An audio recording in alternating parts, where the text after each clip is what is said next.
अब नेक्स्ट जिस चीज़ को हम समझने वाले हैं वो है वेब डेवलपमेंट। हम सबसे पहले जानेंगे कि वेब डेवलपमेंट एक्जैक्टली होने क्या वाली है।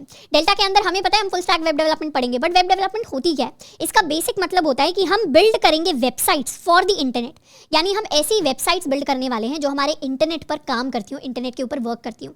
हमने बहुत सारी वेबसाइट्स देखी होंगी, हमने नेटफ्लिक्स देखा होगा, प्राइम वीडियो देखा होगा, अमेजॉन देखा होगा, फ्लिपकार्ट देखा होगा एंड और भी डिफरेंट वेबसाइट्स देखी होंगी। तो इस पूरे जो हमारा कोर्स है उसके दौरान हम बात करेंगे कि कैसे ऐसी वेबसाइट्स बिल्ड होती हैं एंड उनको हम एक्चुअली बिल्ड करके देखेंगे। अब सबसे पहले बात करते हैं कि एक वेबसाइट इंटरनली कैसे वर्क करती है।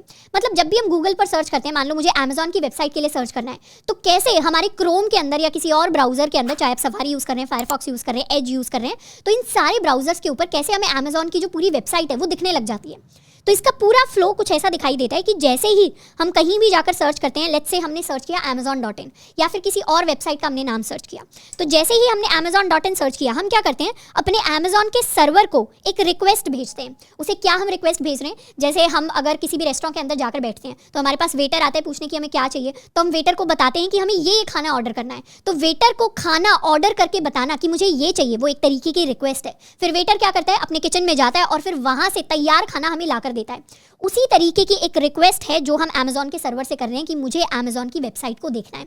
तो फिर अमेजॉन सर्वर क्या करता है, अमेजॉन सर्वर एक रिस्पॉन्स भेजता है। रिस्पॉन्स यानी उसने एक रिप्लाई भेज दिया, उसने वापस से जवाब भेज दिया।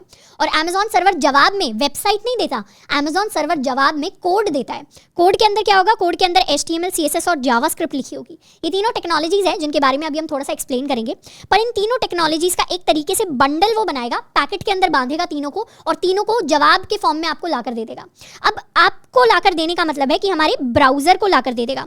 ब्राउजर यानी अगर आप क्रोम पर हैं तो क्रोम आपका ब्राउजर हो गया, आप सफारी पर हैं, सफारी आपका ब्राउजर हो गया, या फिर आप किसी और ब्राउजर को यूज कर रहे हैं तो वो आपका ब्राउजर हो गया। तो ब्राउजर क्या करेगा, अमेजॉन सर्वर ने जो आपको पैकेट भेजा है उस पैकेट से अपनी वेबसाइट आपको तैयार करके देगा। तो वेबसाइट मुझे सर्वर लाकर नहीं देता, सर्वर तो क्या करता है, मुझे वेबसाइट का कोड भेजता है और एग्जैक्टली जो वेबसाइट बनती है वो मेरा ब्राउजर मुझे बनाकर देता है मेरे लैपटॉप या कंप्यूटर के ऊपर। तो ये जो मेरी साइकिल फॉर्म होती है, मतलब यहाँ से रिक्वेस्ट गई, ब्राउजर कहाँ है, ब्राउजर एक्चुअली मेरे क्लाइंट पर ही है, रिक्वेस्ट भी क्लाइंट ने भेजी और ब्राउजर भी क्लाइंट का ही है। तो एक तरीके से यहाँ से रिक्वेस्ट शुरू होती है, सबसे पहले रिक्वेस्ट सर्वर के पास जाती है, सर्वर वापस से रिस्पॉन्स क्लाइंट को ही भेजता है। एंड इसी ये जो साइकिल फॉर्म होती है इसको हम रिक्वेस्ट रिस्पॉन्स साइकिल कह देते हैं। तो आई होप कि ये मतलब हमें समझ में आया होगा कि जिस भी वेबसाइट को हम सर्च करते हैं सबसे पहले उसके सर्वर के पास रिक्वेस्ट जाती है, सर्वर क्या करता है, रिस्पॉन्स में हमें कोई कोड देता है और उस कोड को ब्राउजर हमें अपनी वेबसाइट के ऊपर डिस्प्ले करके दिखा देता है। जैसे अगर हम एक्जैक्टली amazon.in की वेबसाइट की बात करें तो ये मेरी वेबसाइट है, इसके अंदर अगर मैं राइट क्लिक करूं, आप क्रोम के ऊपर हैं तो जैसे ही आप राइट क्लिक करेंगे वैसे ही अगर आप इंस्पेक्ट को क्लिक करेंगे या दूसरे ब्राउजर्स पर भी आपको इंस्पेक्ट का ऑप्शन मिल जाएगा। जैसे ही हम इंस्पेक्ट पर क्लिक करेंगे वैसे ही क्या होगा, इसके लिए साथ में एक विंडो खुल जाएगी। विंडो के अंदर कई सारे ऑप्शंस है जो आपको दिख रहे होंगे, तो इसके अंदर इसका HTML CSS कोड है जिसको हम एक्चुअली पढ़ सकते हैं। अब इंस्पेक्ट के बारे में और ज्यादा डिटेल में हम कोर्स के अंदर बात करेंगे, बट अभी के लिए मैंने बस आपको एक छोटी सी विंडो है जिसको दिखा दिया है। अब राइट क्लिक करने पर एक और ऑप्शन हमारे पास आता है, वो होता है व्यू पेज सोर्स का। जैसे ही हम व्यू पेज सोर्स पर क्लिक करेंगे हमारे पास पूरा का पूरा एक डॉक्यूमेंट खुलकर आ जाएगा। एंड इस पूरे डॉक्यूमेंट के अंदर अगर आप इसको जूम इन करेंगे तो एलियन जैसी थोड़ी सी लैंग्वेज लिखी हुई आपको दिखाई देगी, बट ये एलियन लैंग्वेज नहीं है, ये एक्चुअली हमारा HTML CSS और जावास्क्रिप्ट का एक कोड है। तो पूरी की पूरी जो amazon.in वेबसाइट है उसका कोड यहाँ पर आपको दिख रहा है जो एक्चुअली अमेजॉन सर्वर ने हमारे क्रोम ब्राउजर को भेजा है।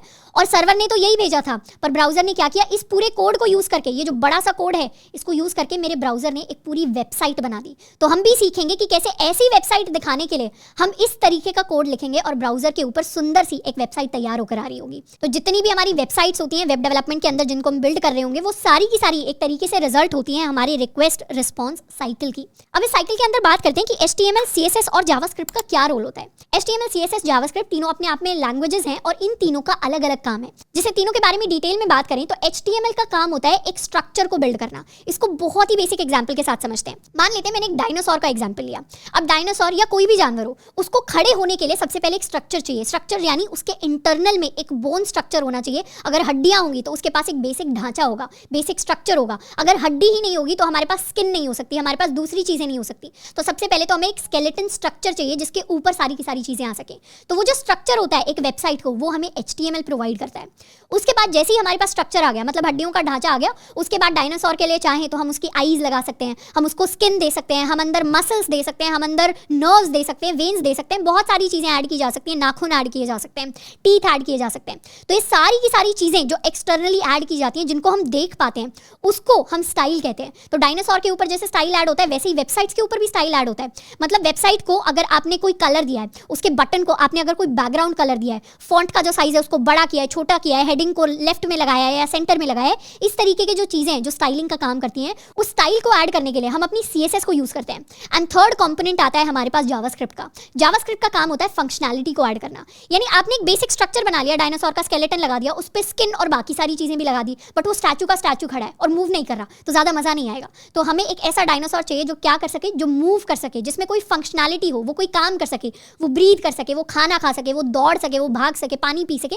तो इस तरीके की जो फंक्शनैलिटी होती है वेबसाइट के ऊपर, उसको ऐड करता है हमारा जावास्क्रिप्ट। यानी आपने एक सुंदर सी वेबसाइट तैयार कर दी, पर वो सिर्फ सुंदर नहीं होनी चाहिए, वो फंक्शनल होनी चाहिए। उसके बटन को क्लिक करने से कुछ हो, उसमें चीज़ें हम डाउनलोड कर सकें, अपलोड कर सकें, इस तरीके की जो फंक्शनैलिटी है, उस पर चीज़ों को हम क्लिक कर सकें, ड्रैग कर सकें, ड्रॉप कर सकें। तो इस तरीके की जो फंक्शनैलिटी होती है वो किसी भी वेबसाइट को जावास्क्रिप्ट प्रोवाइड करती है। तो बेसिक वेबसाइट के ऊपर अगर आप सिर्फ हेडिंग डाल रहे हैं, टेक्स्ट डाल रहे हैं, फॉन्ट डाल रहे हैं, पर वो देखने में सुंदर नहीं है, तो वो काम HTML करती है। उसको सुंदर बनाने का काम CSS करती है, और फंक्शनैलिटी ऐड करने का काम हमारे पास जावास्क्रिप्ट करती है। तो तीनों टेक्नोलॉजीज के अलग अलग रोल होने वाले हैं, एंड इन तीनों टेक्नोलॉजीज को हम बहुत ही डिटेल में पढ़ेंगे।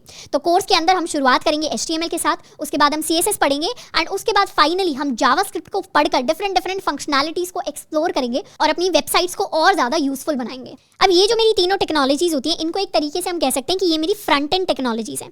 फ्रंट एंड कहने का मतलब है कि जब भी हमारी रिक्वेस्ट रिस्पॉन्स साइकिल चलती है, तो उसमें जो सर्वर वाला हिस्सा होता है, इस सर्वर वाले हिस्से को हम अपना बैकएंड कह देते हैं। और ये जो मेरा क्लाइंट वाला हिस्सा होता है, क्लाइंट वाला हिस्सा यानी जिसमें मेरा ब्राउजर आ जाता है, जहाँ से हम रिक्वेस्ट भेजते हैं, जहाँ पर हम HTML CSS जावास्क्रिप्ट को इंटरप्रेट करते हैं। इंटरप्रेट या फिर मैं कह सकती हूँ ब्राउजर उस इन्फॉर्मेशन को रेंडर कराता है। रेंडर कराने यानी उसकी फॉर्म चेंज करके उसको डिस्प्ले कराता है। तो इस वाले पार्ट को हम फ्रंट एंड कह देते हैं।